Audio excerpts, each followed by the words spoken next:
Sayangku, aku akan selalu setia di sisimu. Sampai maut memisahkan. Sampai maut memisahkan. Lantas selanjutnya? Melukis bunga lili membuka inspirasi. Menikah kembali, solusi atau hanya ilusi?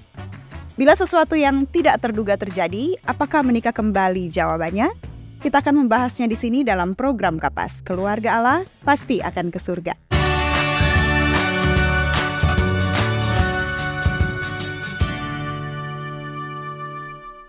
Setiap pasangan tentu selalu berharap memiliki rumah tangga yang berbahagia, setia, rukun hingga kakek nenek, dan hingga kematian memisahkan.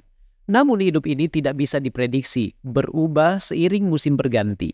Kematian bisa datang begitu cepat dan meninggalkan kekosongan bagi pasangan yang ditinggalkan. Selain itu, banyak pernikahan yang berakhir tidak seperti tujuan dan harapan ketika calon suami dan istri mengucapkan janji pernikahan mereka. Perceraian pun terjadi membuat luka yang sulit diobati. Apakah menikah kembali adalah solusinya?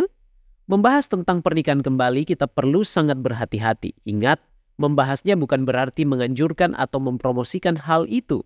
Nah, untuk datang pada pernikahan kembali, kita perlu terlebih dahulu memahami prinsip-prinsip pernikahan Kristen. Yang pertama, tentang asal-usul pernikahan. Pernikahan adalah sebuah institusi ilahi yang didirikan oleh Allah sendiri sebelum kejatuhan. Dan ketika Tuhan menciptakan segala sesuatu termasuk pernikahan, Dia katakan sungguh amat baik. Demikianlah seorang laki-laki akan meninggalkan ayahnya dan ibunya dan bersatu dengan istrinya sehingga mereka akan menjadi satu daging menurut Kejadian 2 ayat 24.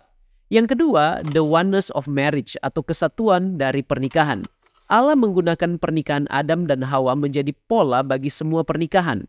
Kristus mengangkat kembali prinsip ini dengan mengatakan, "Tidakkah kamu baca bahwa Ia yang menciptakan manusia sejak semula menjadikan mereka laki-laki dan perempuan? Dan firman-Nya, sebab itu laki-laki akan meninggalkan ayah dan ibunya dan bersatu dengan istrinya sehingga keduanya itu menjadi satu daging. Demikian mereka bukan lagi dua melainkan satu. Karena itu apa yang telah dipersatukan Allah tidak boleh diceraikan manusia." Yang ketiga, langgengnya pernikahan. Pernikahan itu bersifat permanen. Pernikahan adalah komitmen seumur hidup oleh suami dan istri kepada satu dengan yang lain dan antara pasangan itu dengan Allah. Markus 10 ayat 2-9 dan Roma 7 ayat yang kedua. Paulus menggunakan pernikahan sebagai model hubungan antara Kristus dan jemaat. Adalah rancangan Allah untuk hubungan pernikahan bersifat permanen sama seperti hubungan Kristus dengan gerejanya. Keempat, ada tentang keintiman seks dalam pernikahan. Keintiman seks dalam pernikahan adalah sebuah pemberian yang suci dari Allah kepada manusia.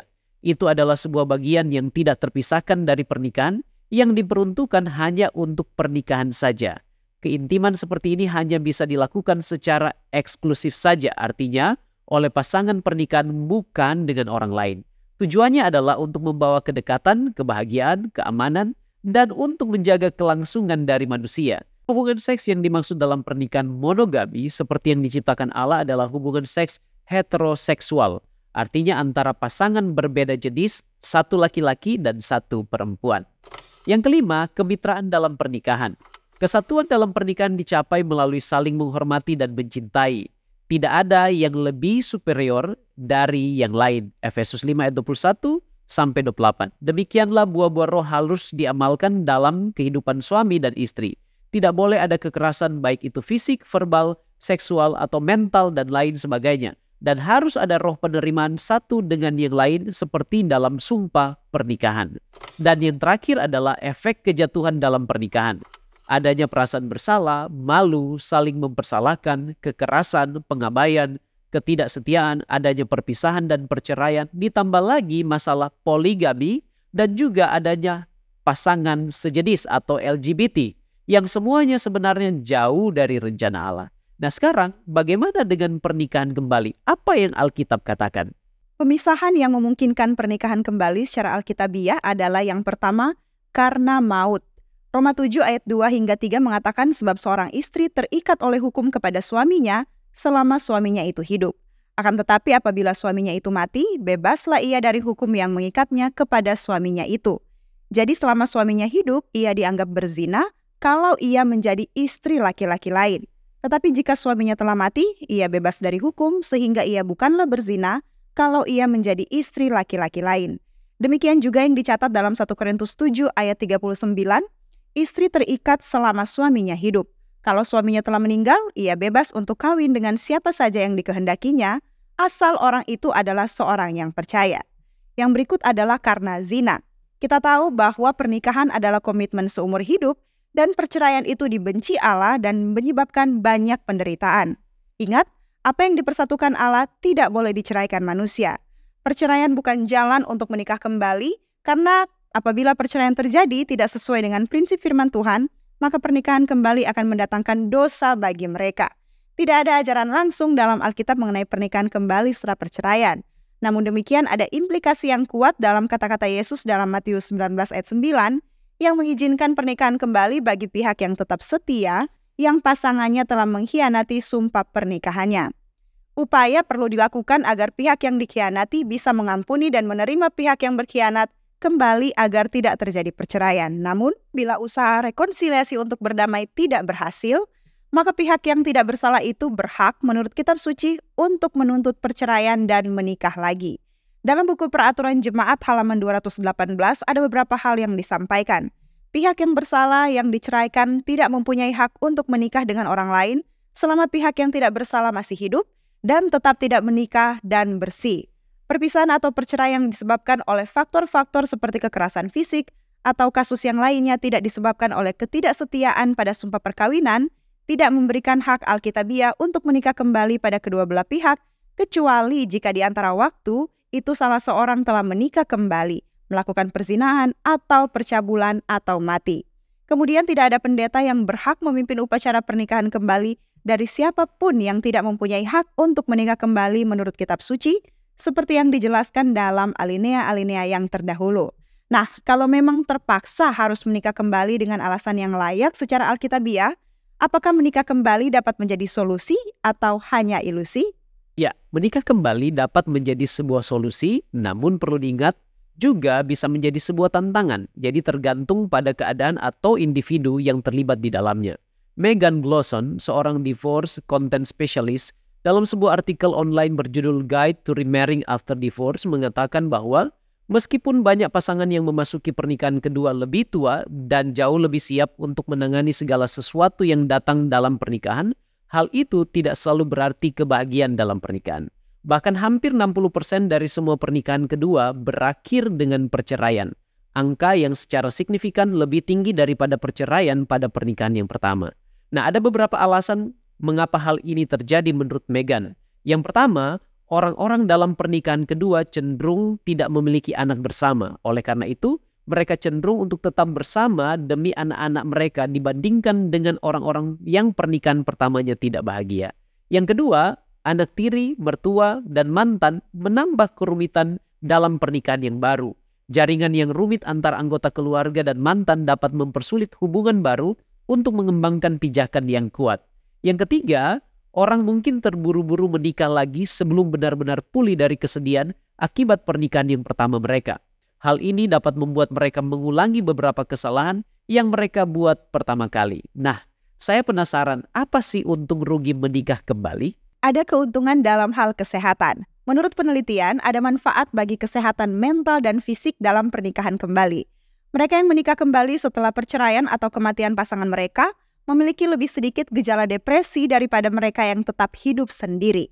Hal ini menyebabkan mereka lebih kuat terhadap penyakit kronis, diabetes, atau serangan jantung. Dan ini juga membawa kebahagiaan. Kemudian ada keuntungan dalam hal finansial. Adanya sumber income tambahan mungkin untuk biaya hidup dan juga anak-anak. Selanjutnya, secara sosial memiliki teman untuk berbagi dalam komunikasi yang positif, menerima masukan dan pertimbangan serta dukungan dalam mengambil keputusan. Selanjutnya, dalam hal parenting, mengisi kekosongan sosok atau figur. Inilah beberapa keuntungan menikah kembali. Nah, sekarang bukan kerugian ya, namun ada tantangan. Yang pertama adalah adjustment atau penyesuaian dengan lingkungan keluarga yang baru. Kemudian ada stigma negatif secara sosial. Selanjutnya ada tantangan keuangan dan seks, ada trauma atau memori masa lalu dari mantan, kemudian menjadi ibu atau ayah tiri, tantangan untuk penyesuaian diri dan diterima serta dicintai atau menerima penolakan dari anak-anak. Kemudian ada isu-isu keuangan, adanya tambahan beban dan kesibukan. Selanjutnya, keluarga menjadi lebih kompleks dan rumit. Nah, dengan tantangan yang ada hal-hal yang harus dipertimbangkan sebelum memutuskan untuk menikah kembali. Yang pertama, ambil waktu untuk memulihkan diri. Anda telah melewati sebuah transisi hebat dalam hidup dan mungkin sangat menyakitkan. Pulihkan kondisi emosi sebelum mengambil keputusan untuk hubungan yang serius dengan orang lain. Selanjutnya, realistis. Tidak semua yang dimimpikan dalam pernikahan kembali akan menjadi kenyataan. Bisa jadi, hidup akan lebih kompleks dan berat untuk dihadapi. Selanjutnya, belajar dari kesalahan. Mungkin Anda mengalami kegagalan dalam pernikahan yang pertama. Jangan ulangi kesalahan yang sama. Ingat bahwa statistik mengatakan bahwa orang-orang yang memasuki sebuah pernikahan kembali sesudah kematian dari pasangan menghadapi tantangan-tantangan yang lebih hebat. Ya, sebagai kesimpulan, apakah menikah kembali adalah sebuah solusi atau hanya sebuah ilusi? Kuncinya adalah jika memutuskan menikah kembali itu dipikirkan secara matang dengan penuh pertimbangan, maka itu bisa jadi solusi di dalam segala masalah yang dihadapi. Namun ketika diambil secara terburu-buru, maka ingat, itu hanya akan menjadi ilusi. Jadi kunci bagi pernikahan kembali agar berhasil adalah yang pertama, jangan terburu-buru atau terbuai dengan mimpi. Dan biasanya ini terjadi kepada banyak laki-laki. Minta petunjuk Allah dalam doa yang berulang dan serius untuk memutuskan menikah kembali. Yang kedua, bangun sebuah budaya menghargai, menghormati, dan toleransi dengan pasangan yang akan dinikahi. Yang ketiga, tidak boleh membanding-bandingkan dengan mantan. Yang keempat, praktekkan empati dan keterbukaan dengan pasangan.